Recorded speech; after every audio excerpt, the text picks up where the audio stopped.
Let's talk about HMRC tax investigations. We're going to break down what you really need to know.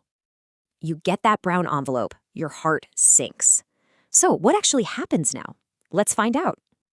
Right. Not all investigations are created equal. It's so important to know the difference. First up, a compliance check. This is basically a routine look for potential errors. Then there's Code of Practice 9, or COP 9. This is way more serious. We're talking suspected fraud. You can see the huge difference, right? One is for simple errors, the other for serious fraud. But what if you want to get ahead of this? You can actually report undeclared income yourself. There are two main ways to do this, one for offshore assets and another for rental income. But here's the catch. The moment you tell HMRC, a 90-day clock starts ticking. So what happens if you get it wrong or just do nothing? Well, the risks are pretty big.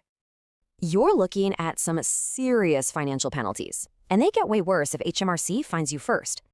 And then there's the biggest risk of all, public naming and shaming. Yep, they publish your details.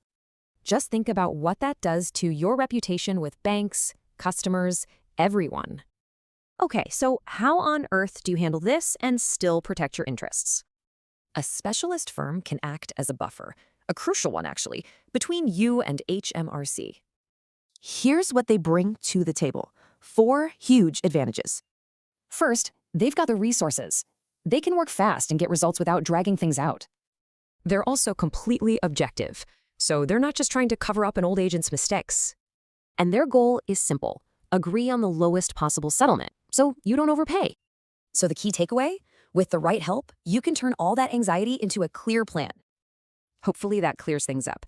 It just leaves one big question for you to think about.